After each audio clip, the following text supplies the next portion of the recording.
Tom Gross is a British journalist and Middle East expert who appears a good deal on Arabic, Israeli, Turkish and Persian opposition TV. Tom, you don't have any official position, but you do know many very influential people. How did that come about? Well, first of all, nice to be with you, Andrew.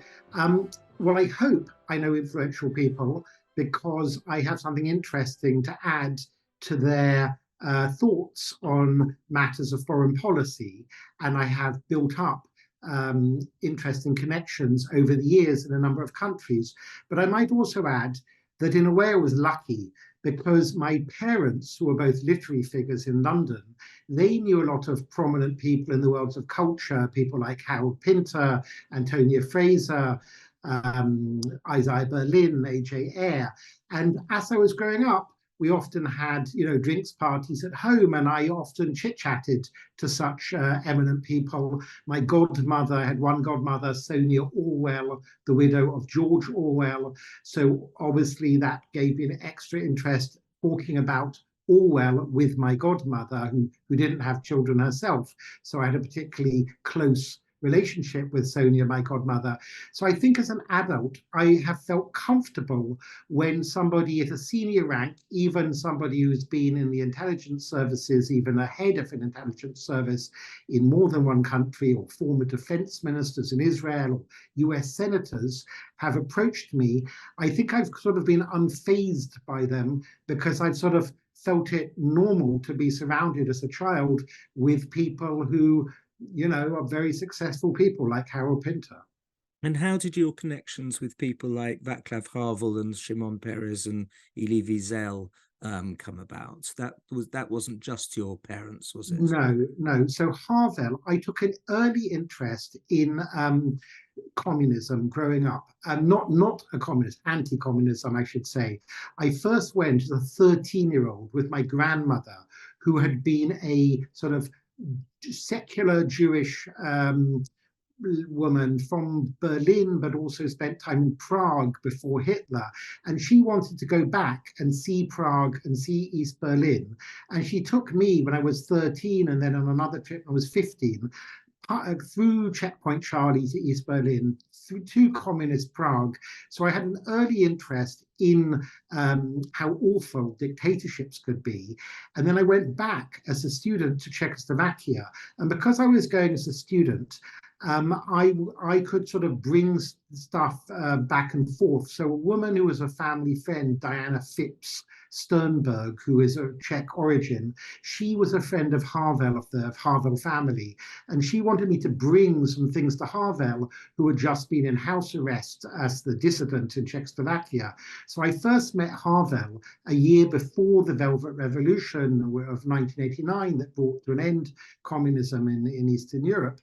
And I then met Havel again a year later after he amazingly became president in 1990. And I met him a number of times afterwards. So I think he was grateful to the fact I'd been one of the people who had brought him stuff from the West and also brought stuff out from Prague to his friends in dissident circles, people like Karol Schwarzenberg, who later became Czech foreign minister in London. With the other people you mentioned, Shimon Peres, Elie Wiesel, and so on, that comes later when I was increasingly interested in the Middle East and, writing about that and analyzing and advising people. I met people over the course of years. And some impressive people. But I also would like to say I met people who are completely unknown, which I think gave me some insights. I have friends who were born as in Ethiopia, Ethiopian Jews who came as children to Israel. I have working class Moroccan Jewish friends, I have Palestinian friends, I have Kurdish friends from Iraq. So I think it's quite important that on the one hand, I know some highly successful, famous people who even won Nobel Prizes, but I also very much value knowing and learning from ordinary people too. I think it's the juxtaposition of the two that's given me some insights. You were, of course, in New York on 9/11. as well. Tell us about the insights that gave you and your recollections of that terrible So day. yes, that was I'll never forget that day. It's quite strange, really. I had been the correspondent in Jerusalem for the Sunday Telegraph, and the so-called Second Intifada had been raging in Israel. I'd witnessed Islamic terrorist attacks, both from Hamas and also from Fatah, the other main Palestinian faction in Jerusalem and elsewhere. And I actually wanted to take a break because I was just exhausted at that point from covering the Middle East. I filed my final report before leaving for 3 months to New York. My final report was on, I think it was September the 9th, 2001. It was the 100th Palestinian suicide bombing. I remember uh, that because I'd written it was the 100th suicide bombing. I flew to New York for a planned 3 month break on September 10th. I went to stay with some friends in Lower Manhattan, and boy, did I have a rude awakening on my first morning on September 11th, because of course that's when Al Qaeda flew airplanes into the trade towers that was nearby. Now, I had actually just told the Sunday Telegraph editor that I'm happy to do some filing from New York. And he said, no, no, no, we have somebody there. But then it turned out their correspondent had been on holiday in Cuba. So he was desperate to get hold of me. All the phone lines were down. In the end, managed to make a connection and I did some reporting. It was horrendous. But because I had already covered a lot of terrorism in the Middle East, I was kind of a little bit more steely about it than other people, and I was less emotional. I was more rational. I had already written about Al Qaeda, so I knew quite a lot, both about Al Qaeda, about the methods of Islamic terrorists, suicide bombers, and so on. But on a human level, there was panic all around. Some people were doing things like filling up the baths with water and preserving electricity and storing up on food. I actually said the opposite. I said, look, it's terrible, but it's now going to be quite safe because no airplanes are allowed to fly now through American airspace, and there's more security than ever. So I was more interested from the beginning in the kind of analytical and political ramifications rather than fearing there'd be another attack there and then in New York. Um, and of course, 9/11 brings us on naturally to 7th of October, 2023. What do you think went wrong with Israeli intelligence and their systems on that day? We have have had at least an incredibly high regard, of course, for the Israeli intelligence services. What happened? Well, clearly they took their eye off the ball. I'd say there were two answers. The immediate one is that some people were not doing their homework, just like some people in American intelligence were not paying attention right before the 9/11 attacks. So clearly, I think it was also probably a failure of imagination on behalf of some of the more senior people at Israeli intelligence, a little bit like 9/11. It was such an audacious attack, involving so many Hamas terrorists, about 3,000, hitting so many targets, killing so many people, taking so many hostages, firing so many rockets, that I presume, and obviously there has yet to be an inquiry to actually conclude anything, but I presume some people at the more senior levels, maybe there were intelligence clues there, but they couldn't piece them together. They didn't imagine Hamas were capable of carrying out such a widespread attack. That's my presumption, but of course it's only 3.5 months ago, and there's yet to be an inquiry, so we'll have to wait and see. I'll just say one other thing on that. There's also another failure, which is a deeper one. The very idea that we could ever have quiet with Hamas, or we could ever, rely on a terror group to keep the peace, whether it's Israel or any other country. I think it's an idiotic idea which many, many people were foolish enough to believe in. Do you think there's any truth to the idea that the domestic political upheaval in Israel at the time had any effect in one way or another with regard to the Hamas attack? Well, yes and no. On one hand, there are intelligence reports that Hamas has been planning this for almost a decade and in detail for more than 2 years. So it's not immediately linked to the 6 months of internal unrest over the judicial reform proposals of the Netanyahu government. On the other hand, there were huge demonstrations week after week, lots of IDF senior reservists, including intelligence figures, saying they would refuse to serve the government of Netanyahu because they didn't like its policies.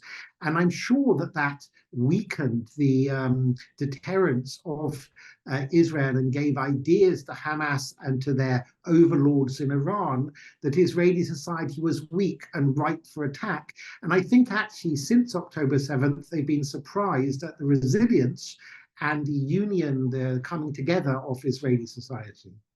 You mentioned overlords in Iran. Say a few words about the relationship between Iran and Hamas, and whether or not you think that there was a sense in Tehran that this was going to happen. Well, we know there was a sense because apparently they have been practicing for such attacks, not just by Hamas, but also by Hezbollah, their proxies in southern Lebanon. I don't know if Iran would have had operational detail about the exact nature or timing of the October 7th attacks. From what I understand from intelligence sources in Israel, Hamas is very compartmentalized, and only about 4 or 5 people would have had knowledge of the entirety of the October 7th attacks. So, for example, one unit of Hamas would have known they had to take hostages. Another would have known they were going to attack from the air. Another would have known they were attacking kibbutzim, and so on. Only 4 or 5 people would have had intimate knowledge of the entirety of the plan. It's not clear whether the Iranians would also have had detailed knowledge, but certainly they have funded and encouraged, both in practical terms and in ideological terms, Hamas to carry out such genocidal attacks. This enormous number of hostages that were taken.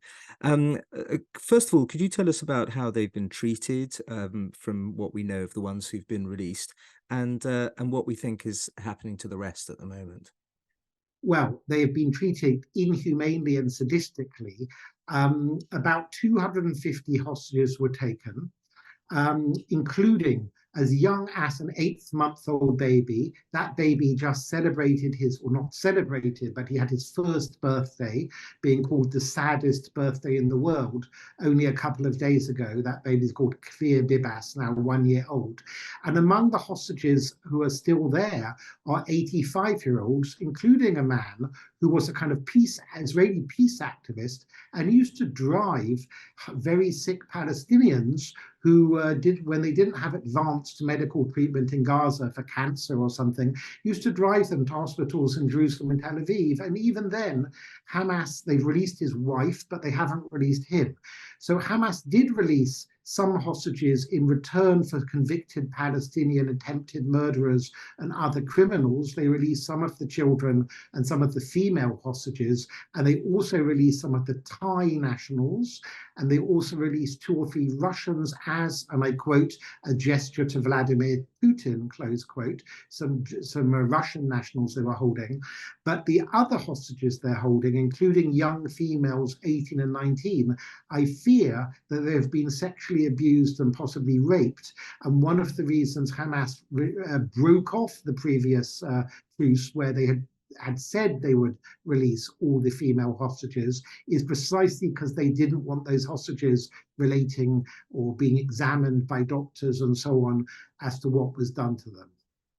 The hostages' families, of course, have a tremendous political power in Israel at the moment. Have they got too much power? Are they having what kind of say are they having over the Israeli government's decision-making, military decision-making?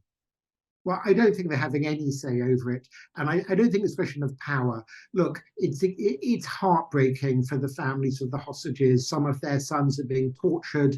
A number of hostages have already died in captivity. Even the ones not being tortured are being kept deep, deep underground in very humid conditions without proper oxygen. They will pick up all kinds of physical and psychological ailments that they may never recover from. So it's completely understandable that the hostages' families are demonstrating on a regular basis, and they have lots and lots of sympathy.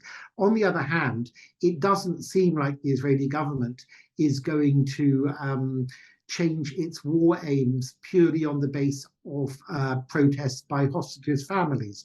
If Hamas were to offer a realistic further pause in the fighting with the release of some hostages for Israel to supply more aid or to have a one-week ceasefire, I suspect there will be popular support and the Israeli government would agree to that. But Hamas are not offering that. And some of the media reporting makes it sound like Netanyahu could just agree to some kind of hostage swap. Hamas are not offering it.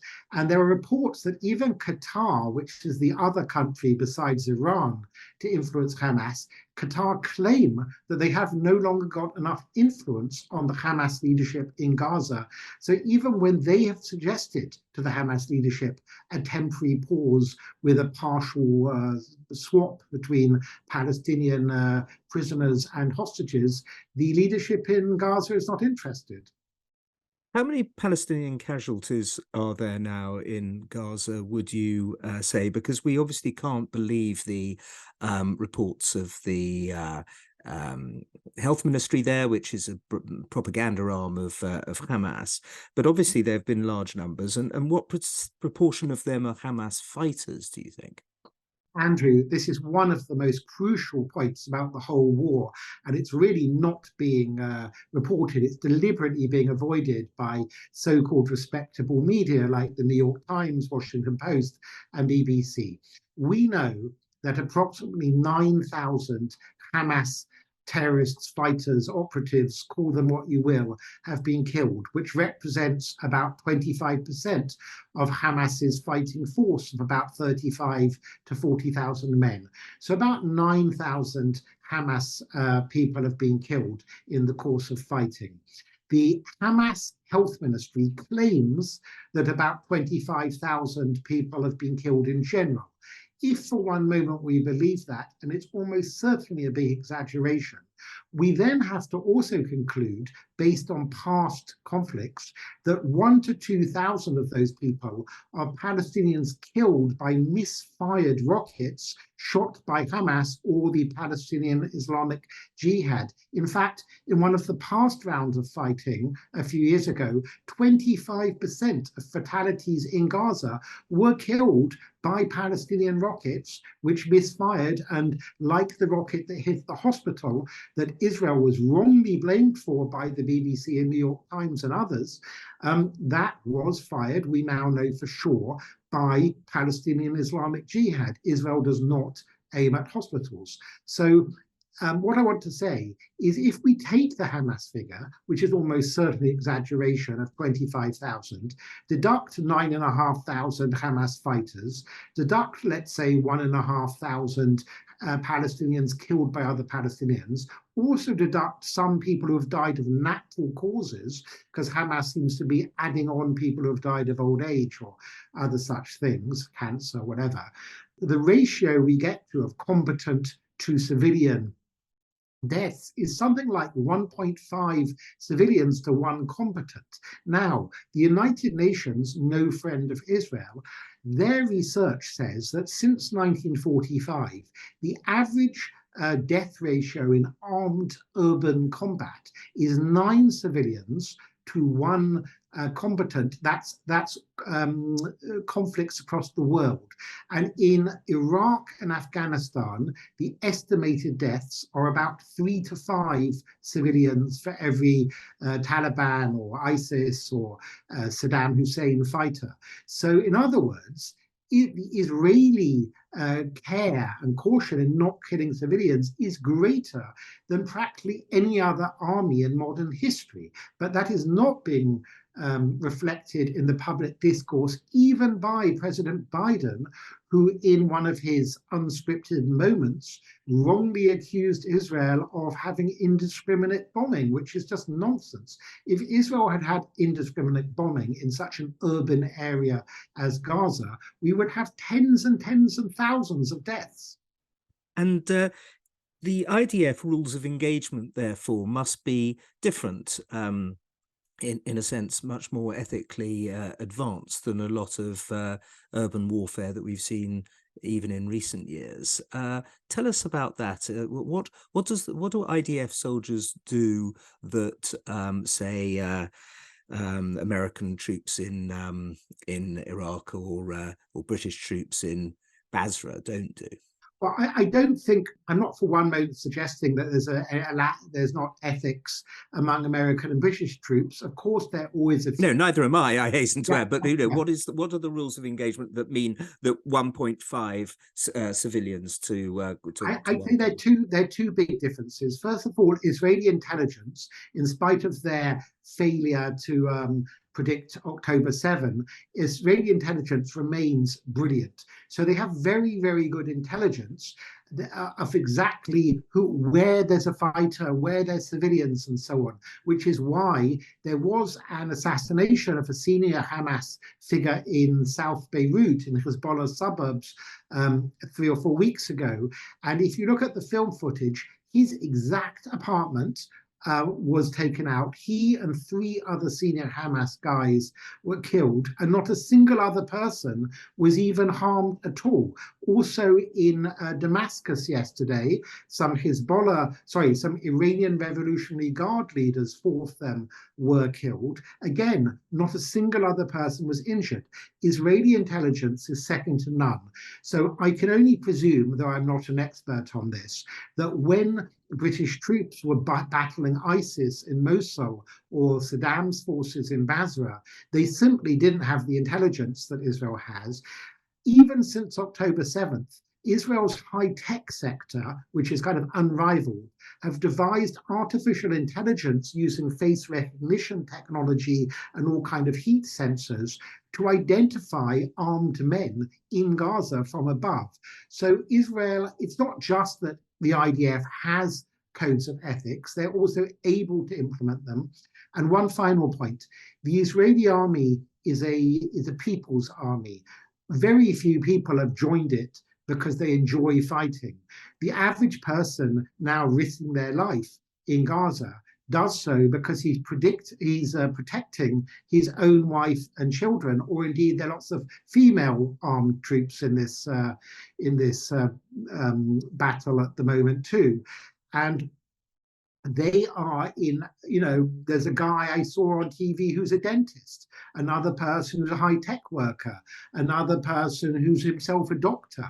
So these aren't people who want to join an army. And, there's also in Judaism, although not perfect, but there's a conscience, a code of ethics, not just because they care about Palestinian lives, but because they think it's important for one's own moral fortitude and ethical code of ethics to do everything one can not to harm civilians.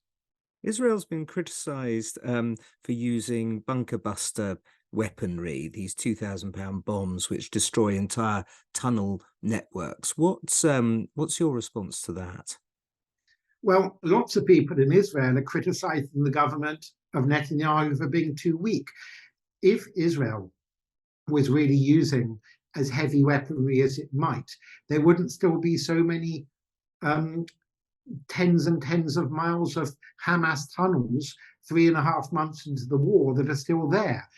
There wouldn't be, 3/4 of the Hamas fighting forces able to basically be taking refuge in these tunnels. So I think that any use of heavier bombs by Israel is being done in a very careful and cautious way. If Israel was trigger happy, I think more Hamas people would have died, and the war would have, been shorter already. What about criticisms that say that Israel is essentially using mass malnutrition, even starvation, against Palestinian in I Gaza? think I think as far as I'm aware, this really is propaganda. And you have to remember that the Westerners who are based in Gaza are not politically neutral. These are people who identify with the Palestinian cause, working for organizations like UNRWA, the UN agency, or even the Red Cross and others. And I think that if there was genuine malnutrition of the kind we see right now in Yemen and Ethiopia, we would have a lot of film footage. We have heard since the beginning of this conflict on October 7th, almost every day, there were reports in October and November that Gaza was going to run out of electricity within hours. There are going to be no hospitals within hours. People are going to starve to death within hours. They've been saying this for 3 or 4 months. They also said this, by the way, in previous bouts of conflict in 2009, in 2012, in 2014. I think we can be sure that if someone was really malnourished, we would see film footage of malnourishment. So, with all due respect to people like David Cameron, the British Foreign Secretary, who wrote an article that began with this premise that 90% of people in Gaza were malnourished, it was in his first paragraph, an article that appeared in many newspapers, including The Guardian and in the Israeli newspaper Haaretz. Even Haaretz, which is very left-wing, very anti-Netanyahu, can't find any evidence of this. And, there are lots of Israeli NGOs. If there was real malnourishment, there would be protests within Israel against the Israeli government. I don't know anyone that would want to see a single child starving. Now, having said that, of course, it's very, very difficult conditions for lots of people in Gaza, just like it is for many people in Israel. There is a war on, a war that Hamas started, a war that Israel didn't seek. And because the Palestinian population, because Hamas have embedded themselves with the Palestinian population, Israel's in a very difficult position. So Israel is supplying food and fuel, even though Hamas steals a lot of it for itself and uses that fuel to continue, even now, firing rockets at Israel. I was in the south of Israel. I'm in Israel at the moment, visiting here.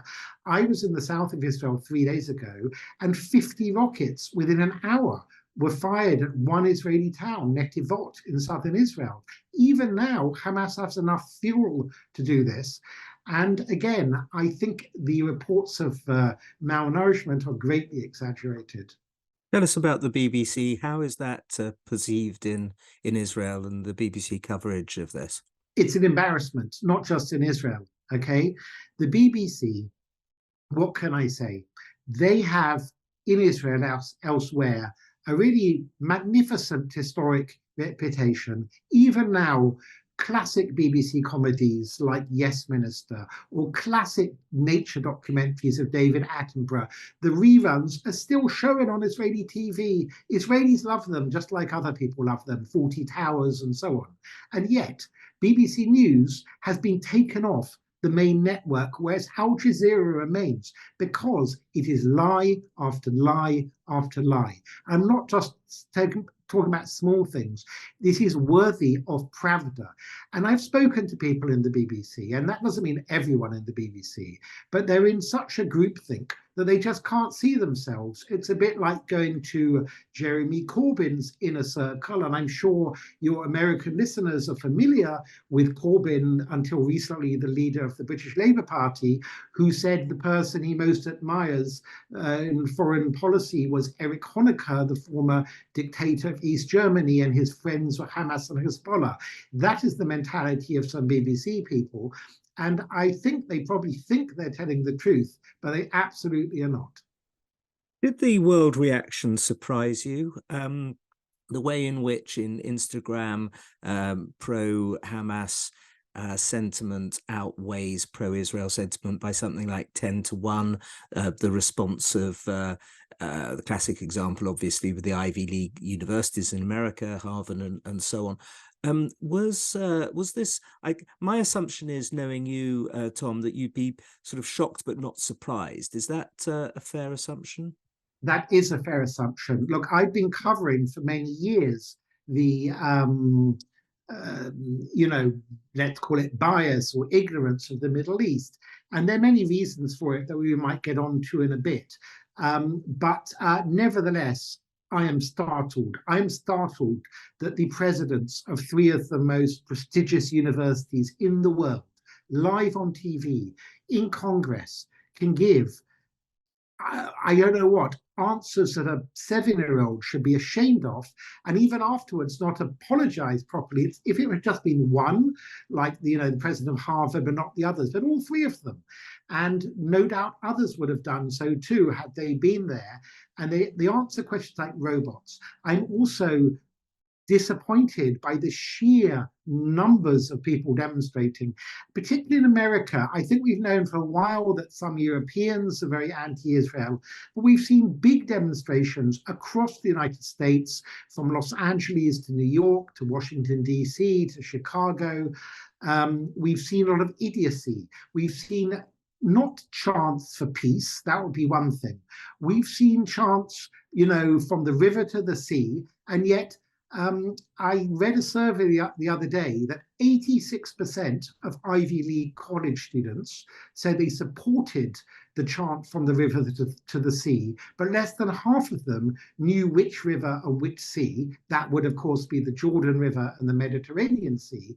And a couple of them, when they were asked which river and which sea, somebody said the Caribbean Sea and somebody said the Atlantic Ocean.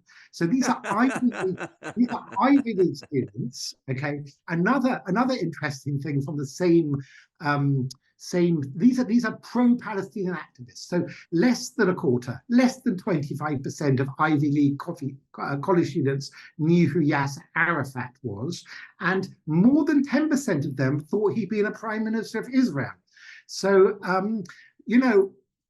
for one, even at my stupidest as a teenager, I wouldn't dream of going to demonstrate about, I don't know, the Kashmir conflict without educating myself a little bit as to where Kashmir was and what it was all about.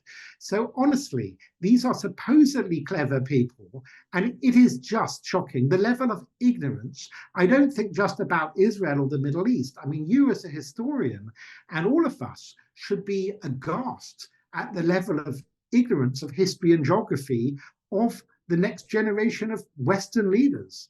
And you mentioned there are several reasons for bias. Go into some of them. What is, apart from obviously straightforward anti-Semitism, on top of that, which has existed in every society for thousands of years and is a meta-sizing cancer in the human soul? Other than that, what are the other reasons for this terrible disparity of sympathy that we've seen in the Western world? Well, I would say that a lot of it, first of all, I'd say there are two kinds of anti-Semitism. There's the conscious kind, but I regret to say there's a lot of subconscious or unconscious anti-Semitism that I think is motivating people. And it's tied in with other things. It's tied in with the idea that Israelis are all white or Jews are all white, whereas, of course, about 50% of the Israeli population are Sephardi or Mizrahi Jews. In other words, their ancestors have been living in Morocco or Iraq or Yemen or indeed Ethiopia. And indeed, 20 to 25% of the Israeli population are not Jewish at all. They're Druze and Arabs and so on. And yet they too are the victims, in a way, of anti-Semitism. But some of it, I'd say, is just plain anti-Westernism. Israel is a Western country, a democracy. It's a kind of Western self-hate. It's a kind of post-Marxist nihilism by spoilt rich kids at Ivy League universities that really, if it's not exaggerating climate change and then saying we have to ban airplanes and cars and stuff and let's just destroy capitalism, then it's just another front. Let's say gender wars, let's get rid of the whole idea of male and female and so on. It's just another front in a kind of post-Marxist attack on Western civilization. and Israel is the fall guy. Look, at the same time, there's a certain amount of sympathy for Palestinians, and I have sympathy for Palestinians, and Israel is perceived to be the stronger party, the occupying force. So, of course, there is understandable sympathy for the perceived underdog, the Palestinians. But what there should be is people asking questions as to why there isn't a Palestinian state when they've been offered one many times. Whose fault is that? And so on, instead of just blaming Israel or America. Do you think the Israeli position in areas like Instagram and social media would have been strengthened if the GoPro footage of 7th of October had been more widely disseminated, or is Israel right in trying to only show that really to I don't know, as a parliamentarian, I was offered a viewing of it the other day, but it certainly isn't more widely disseminated. Should it have been? Well, it has been widely disseminated with Islamists and anti-Semites on Telegram channels and TikTok and so on, and not on Instagram. Should Israel have put out footage? Well, first of all, they want to respect victims. Some of the people shown are rape victims and they want to preserve anonymity. Some of the people have been hacked to death and beheaded. And how do you think their mothers feel in their videos being shown? So I think initially Israel didn't feel they needed to. They felt, was overwhelming evidence of the war crimes of Hamas. And they didn't feel that people like Owen Jones of The Guardian or others would be casting doubt on the atrocities of October 7th, because the Palestinians themselves were admitting it and celebrating it. But over the last 3.5 months, it's clear that a lot of people have been muddying the waters, and therefore, very late in the day, the New York Times and just a couple of days ago, The Guardian, 3.5 months later, have finally run a proper news report on the systematic rape. It wasn't just one or two Hamas guys individually raping people. This was organized mass gang rape that happened on October 7th, ordered by Hamas. You've mentioned the Red Cross. Tell us a bit more about the role of NGOs and the way in which they have been exhibiting huge anti-Israel bias. Well, basically, they're part of a racket. And over the years, those people who have, called them out on it, including the former founder of Human Rights Watch, one of the biggest supposed human rights groups in the world, have criticized Human Rights Watch for taking money from Qatar and in the past Saudi Arabia and then smearing Israel out of all recognition. By the way, I don't want to say for one moment that Israel is perfect. Israel, like every country on earth, gets things wrong and should be called out for it by the media and NGOs and UN. But this isn't what's happening. They are holding Israel up to a standard that no other country has ever been held up to, an impossible standard, and adding some lies on top of it. And this is exactly what many NGOs have done. And, one could say they are themselves biased or prejudiced, but I'm afraid to say it's also a bit of a racket. They get more funding if they smear Israel. They don't get lots of nice funding, both from Arab governments and individual people. If Oxfam or Save the Children run an appeal for Yemen, they just don't get the same funding as if Save the Children or whoever put an emergency appeal for Gaza. They get 10, maybe 100 times more funding because they are playing on the goodwill of ignorant people in Britain and elsewhere who have been misled by the BBC, who have covered from especially on the World Service, almost 24 hours a day. They are covering Israel, making it seem like Gaza's in rubble when most of Gaza's not in rubble. It's certain areas and so on. Whereas they haven't covered the BBC, I don't know, let's say Yemen or some other very, very bad war, or let's say what's happening in South Sudan, which is a genocide. What's happening right now is Arab militias are murdering non-Arab black people. Well, that brings us on, obviously, to the genocide hearings by the International Criminal Court at the moment, brought by South Africa. Tell us your thoughts on that. Well, again, it's preposterous. Look, South Africa, first of all, they are allies of Hamas. Since October 7th, they've welcomed senior Hamas leaders from Qatar, have been and hugged, and so from Iran as well. They've hugged some of the leadership at the ANC in South Africa. As I'm no expert on South Africa, but from what I understand, they're in dire economic straits. There are all kinds of internal problems. Actually, to answer one of your previous questions and combine it with this, Israel as a useful scapegoat, or rather the Israeli-Palestinian conflict as a useful scapegoat, just as Jews were useful scapegoats in the past for, wars and famine and the ills of capitalism. So now the Israeli-Palestinian conflict is a useful scapegoat for others. So the South African government can divert attention from their own domestic problems and indeed their treatment of African migrants, for example, in South Africa, as well as enormous corruption, by sort of championing the cause not of the Palestinians, but of Hamas at the International Court of Justice in The Hague. But, this is not genocide. You don't have to be a lawyer to understand this as a genocide. This is done for a kind of show trial for PR reasons. And it's a kind of theatre in a way. Very sadly, by using terms like genocide and apartheid, not only is it not nice for Israel or for Jews, but what about the poor victims of actual apartheid in South Africa?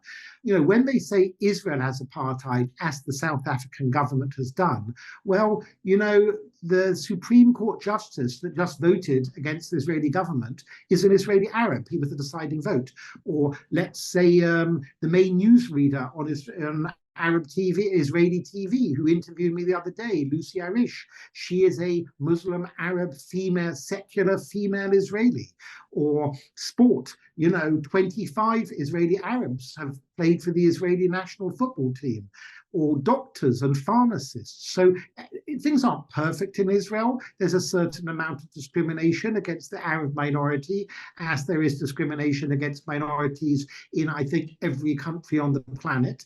But to use terms like apartheid and genocide, it makes me sad, because how are young people going to understand what real apartheid was or real genocide was, whether in Cambodia with the Khmer Rouge or Rwanda or the Holocaust? Is there any evidence of anti-Hamas sentiment among ordinary Palestinian civilians in Gaza? If there were a free and fair election tomorrow, who would win? It's very hard to know. There are those people who think that Hamas does have widespread support in Gaza. I think it's impossible to know, because there is no free media, there is no free discourse. I think if you immediately held an election, Hamas may have some support. But if you gave people a chance to freely listen to different opinions and views and have proper access to a wide range of different, possibilities for the future, I very much hope that a great number, hopefully a majority of Palestinians would not support Hamas.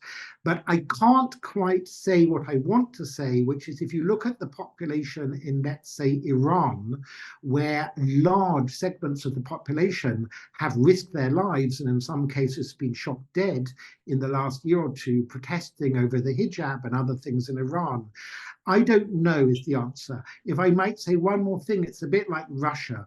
Vladimir Putin has such a grip over media, although it's less than Hamas's grip, that in fact, Russia is holding elections this year. I've no doubt Putin will win.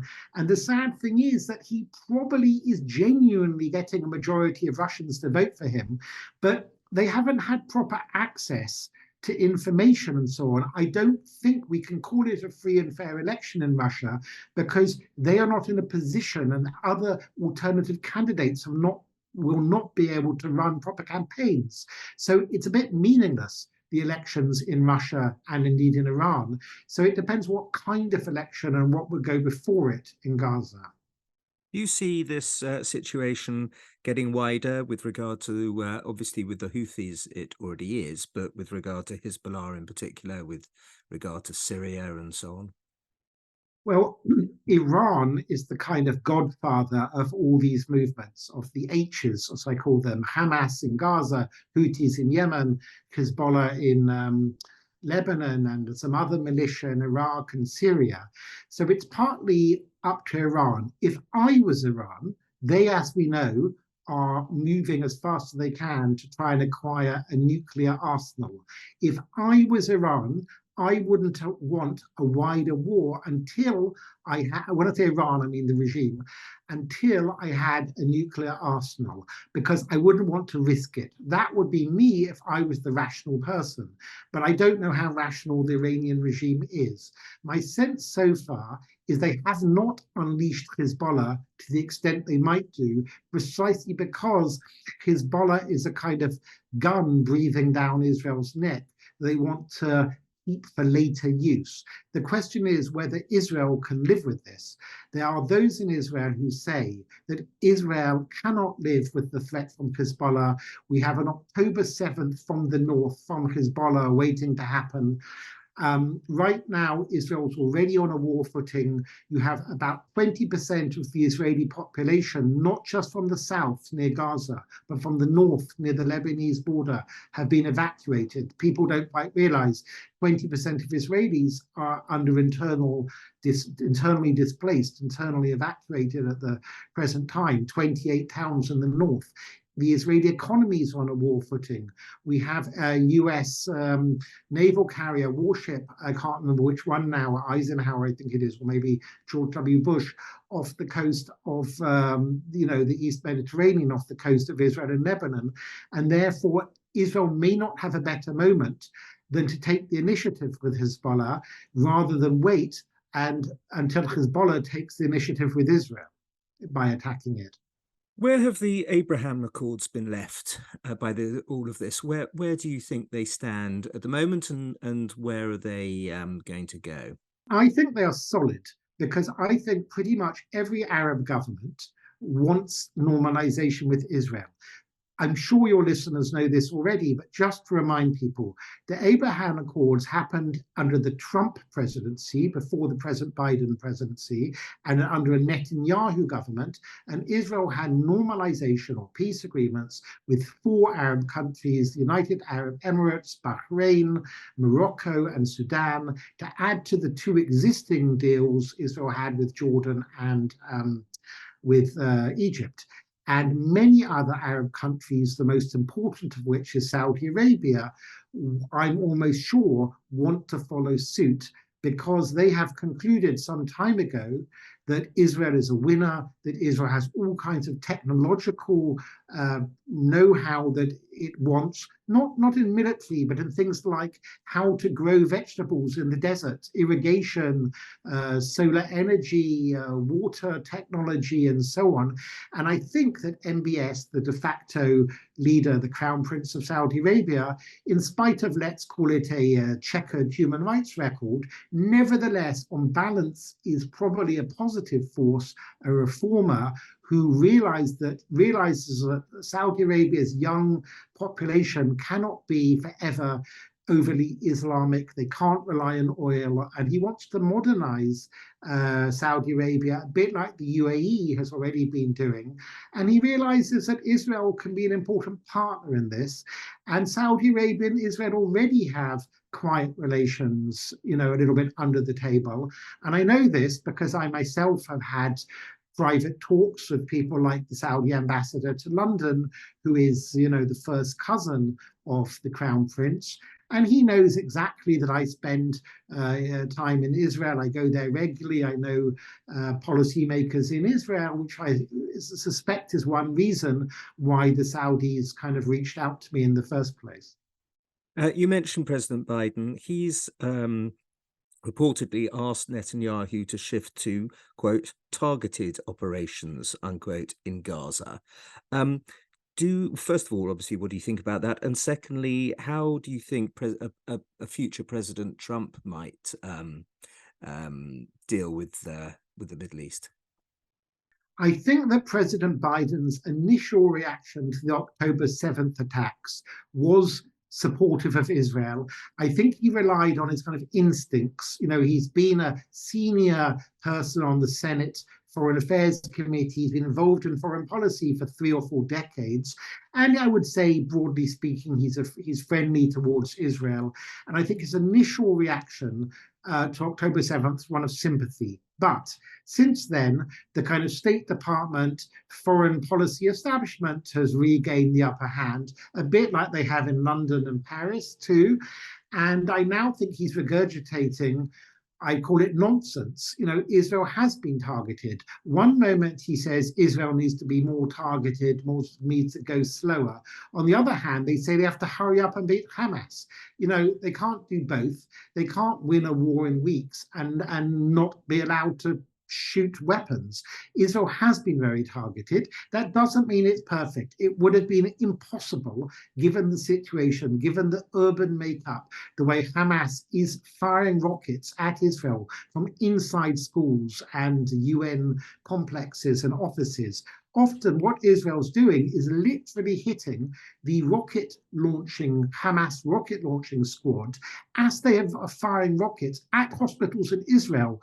You know, the only hospitals that have been hit by Palestinians. Ashkelon, which is a city south of Tel Aviv, the main hospital has been hit 3 times by Hamas rockets. So when they are firing rockets at Ashkelon Hospital, Israel will strike back to prevent more rockets being fired by that rocket team, even if that rocket team have positioned themselves in the location of civilians. On other occasions, Israel has not hit back, and Israeli civilians have been killed as a result of Israeli caution. So I think Biden, his comments, and maybe to placate the progressive wing of his own party, maybe to placate people like the New York Times opinion writers, to give them some, make him sound like he's on board. But it's hard to know whether that's actually policy or he's just making some off-the-cuff remarks. Vis-a-vis Trump, President Trump in his previous term of office was an ally of Israel. He moved the US embassy to Jerusalem. He produced the Trump plan, which I actually think is a good plan. It wasn't taken seriously, but I suspect that in the end, that Trump plan may be may have the, the seeds of a future settlement between Israelis and Palestinians, even a 2-state solution within that Trump plan that was never taken very seriously, but it's a very detailed and serious plan he came out with. Anyway, with Trump, he has been supportive of Israel. What concerns me is there's an isolationist wing to the Republican Party, the kind of Tucker Carlson wing, let's call it.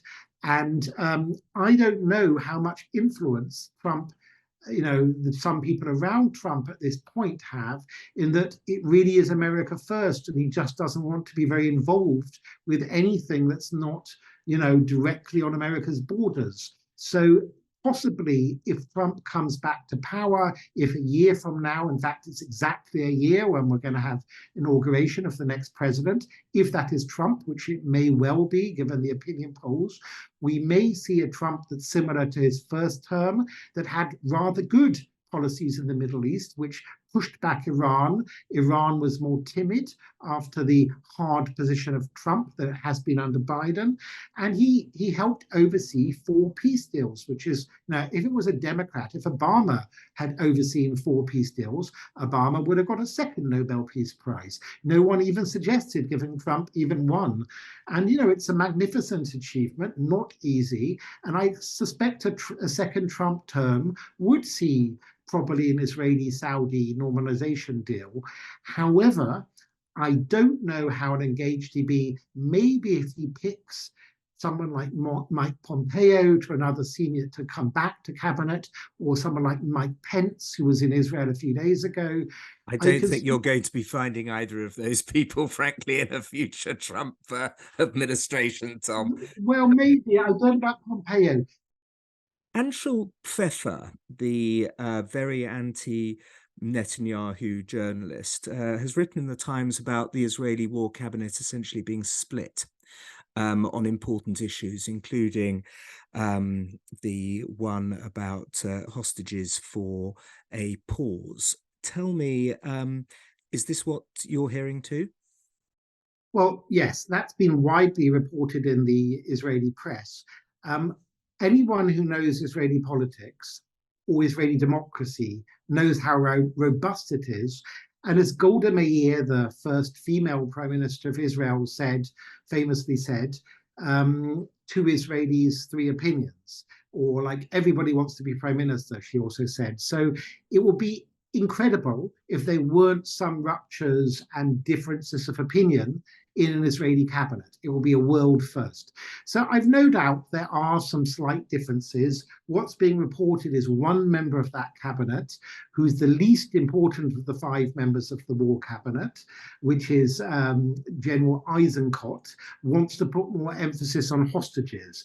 But, you know, he's also a political rival from a different party of Prime Minister Netanyahu. So, yes, there may be differences. And you know what? That's okay. The whole point is there should be robust debate. There's no exact right way to conduct this war or any war. It's important that there are discussions and disagreements. And Israel being a small country and a talkative people, these things get leaked. So the reports may be true, but I wouldn't, I don't think they'll affect the war. Eisenkot is not the prime minister. And I'd say one of the healthy things about Israel is that it's a democracy and is that there are debates. And in fact, one of the things I think critics of Israel don't spend enough or don't understand enough, and it's the true in conflicts throughout the world, it's vital to understand the difference, the real deep difference between democracies and dictatorships. And now I know it, having spent time as a teenager in communist East Europe, crossing Checkpoint Charlie from West Berlin to East Berlin. There's all the difference in the world. And one of the advantages of Israel, what makes it robust, is it's a vigorous, open democracy where people debate things. And even with disasters like October 7th, which is the biggest disaster, I think, in Israeli history, bigger than the Yom Kippur War, nevertheless, Israel will recover and move on, just like the United States did after 9/11, whereas Hamas and Arab dictatorships suffer from being dictatorships. Pfeffer also implies, though, that Bibi Netanyahu won't survive politically even to the end of this operation against Hamas. What do you think about that? My initial feeling after October 7th was no Israeli or any prime minister could survive such a horrendous, massacre happening on his or her watch, even if he's not responsible for it. But they've got a 64-seat majority, his coalition, in the 120-seat Knesset. I don't see any sign that that's about to crumble. I, on the other hand, don't think that Netanyahu can win another election. But, this government's only 1 year and 1 month into a 4 or 5 year term. It only came to office 12 and a half months ago. I suspect this government will stay in power for at least another 2 or 3 years. But I think Netanyahu, who first came to office in his first term as long ago as 1996, that's when I was first a correspondent on the Middle East. I remember when he came to power, a year after Yitzhak Rabin's assassination, and then Shimon Peres, the caretaker prime minister, lost an election to a youthful Netanyahu. So that's 28 years ago, 1996. And although Netanyahu's been a good prime minister in many ways, I don't think it's healthy for any society to have a leader stay in power too long. And I think Netanyahu himself knows he can't recover from October 7th. But that's not the same thing that Anshul Pfeffer and others think, that they want to wake up tomorrow morning and find out there's been a coup within the Likud party or the opposition against Netanyahu. I don't think Netanyahu's going to go anywhere in the next months or the next year, personally. Have West Bank Israelis made the situation worse?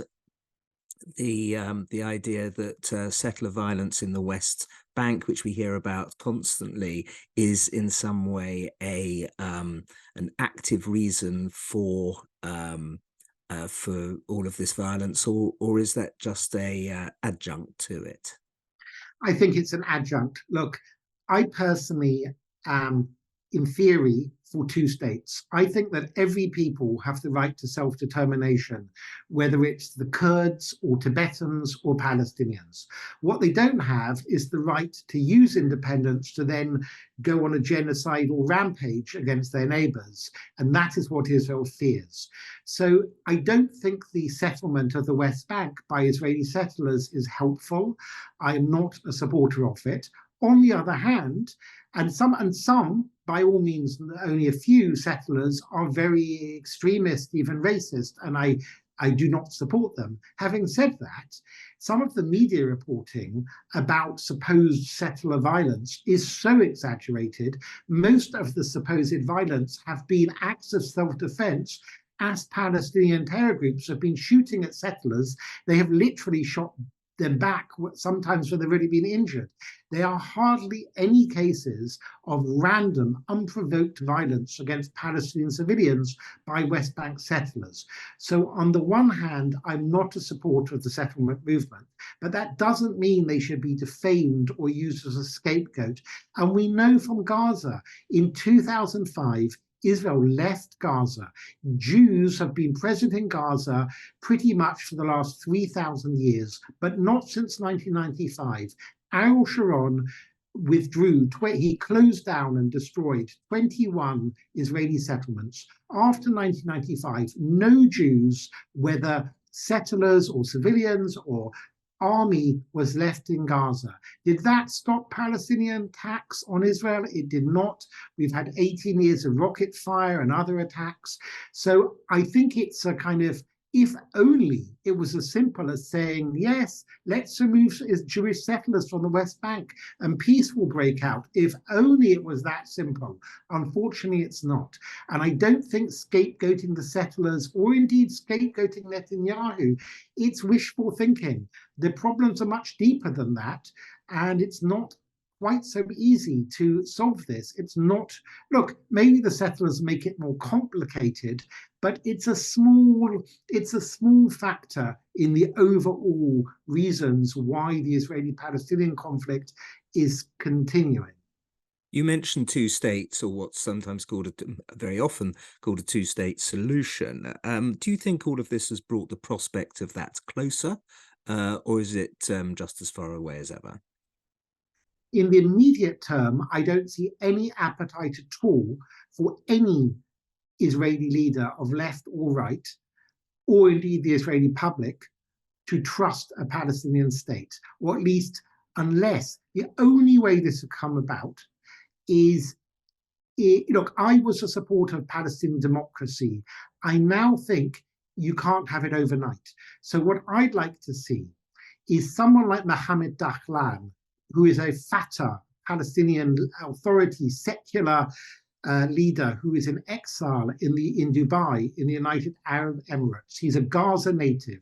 If he was made, let's say, governor of Gaza, and with the support of the UAE and the Saudis, rather than what we have now, which is Qatar, which is basically Muslim Brotherhood allied with Iran, backing Hamas. If someone like Dahlan could oversee the rebuilding of Gaza, where they would actually turn Gaza into some kind of mini Dubai with a thriving economy, with beautiful hotels on the coast of the Mediterranean.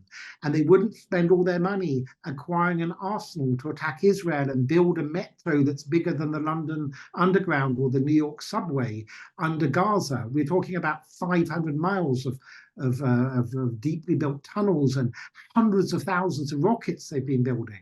If you have someone like Dahlan under the auspices of the UAE, run Gaza. And although it seems expensive, we're talking about a population of 2 million. If you look what Qatar, say, spent on the last World Cup, building stadiums and a metro, we look at what Saudi is spending on Neom, the new city that they're building near Jeddah. It's not that expensive to build up a kind of mini Dubai or Singapore. Among the Palestinian population are quite a lot of entrepreneurs and high-tech engineers and so on. There are people who can build a thriving economy, and it could have been built since Israel left in in 2005.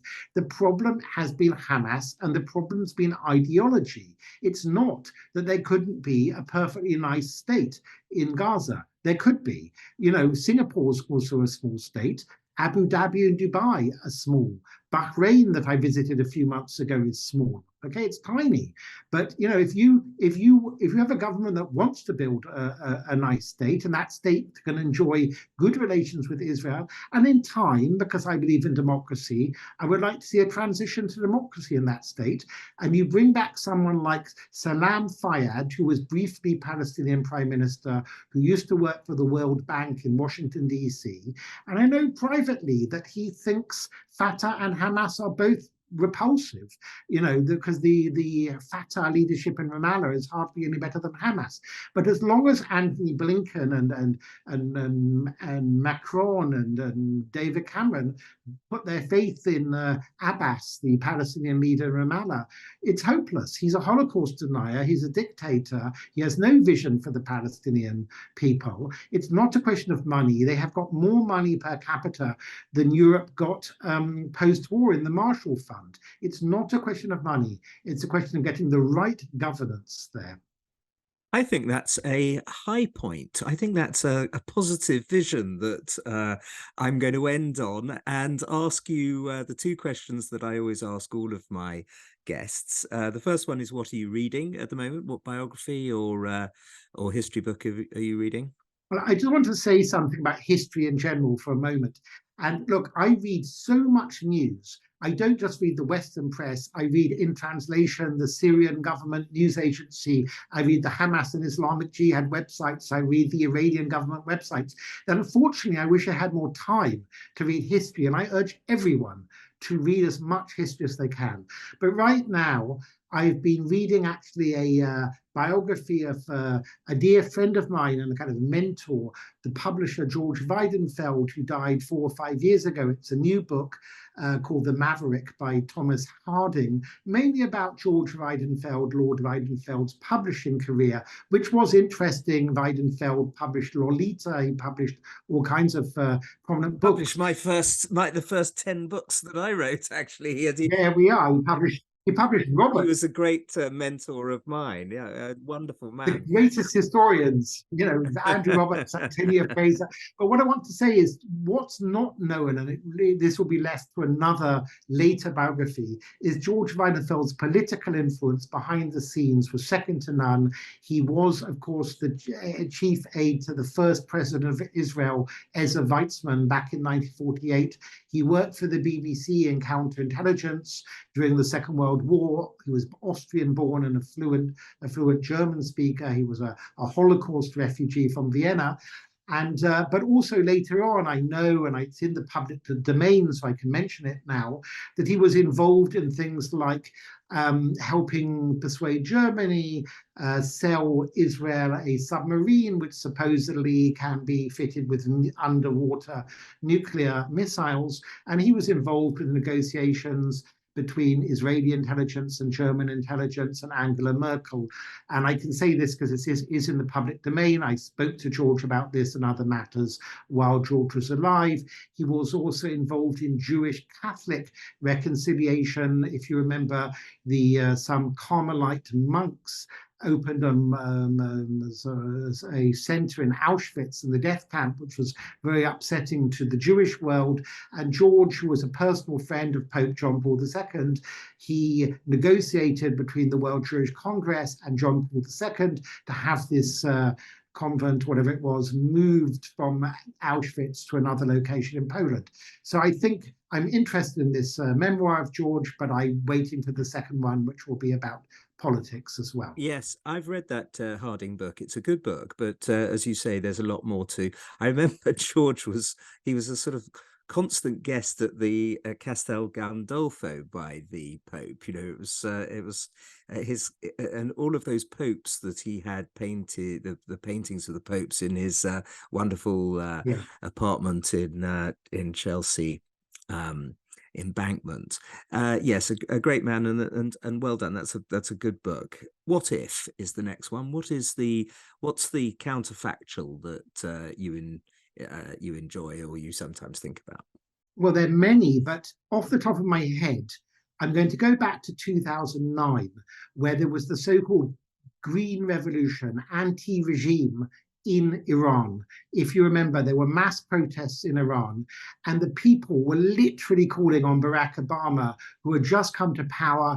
I think he had already got his Nobel Peace Prize, and they were begging him for American help, whether it would just be satellite imagery and so on.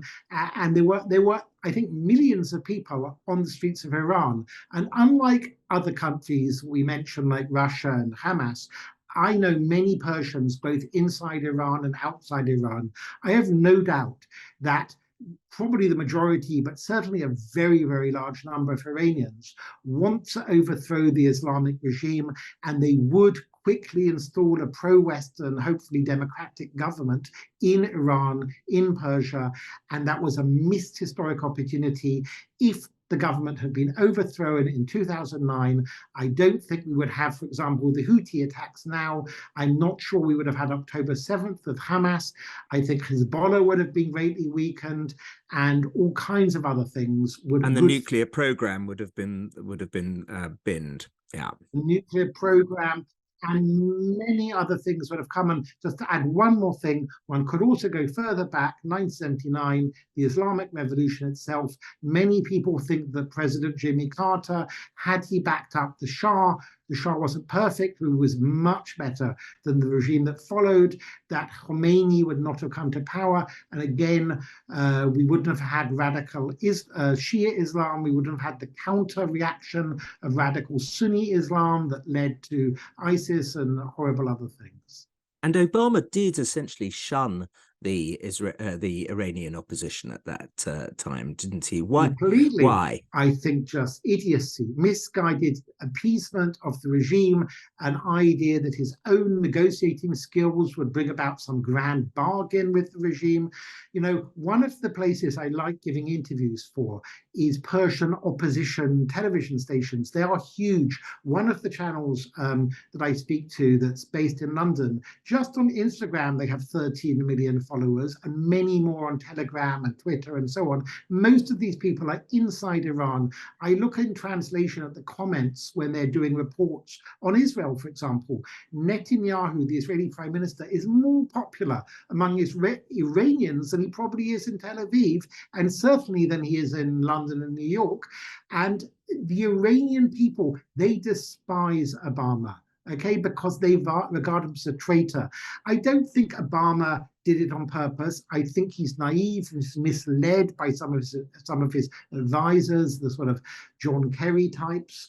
That's why I feel a bit sorry for Biden. I think Biden's instincts may be at the right place, but some of his people in the State Department and elsewhere, it's a kind of naivety. I don't think they mean badly. They just think, let's just sit down and speak about it with the Ayatollahs, you know. Tom Gross, thank you so much for your tremendous expertise. You've given us an awful lot to think about in this Secrets of Statecraft podcast. You're welcome, Andrew. Happy to be on with you. On the next episode of Secrets of Statecraft, I'll be talking to Matt Pottinger, who served in the White House in various senior roles on the National Security Council and was Senior Director for Asia, where he led the Trump administration's work in the Indo-Pacific region, and in particular, its shift on China policy.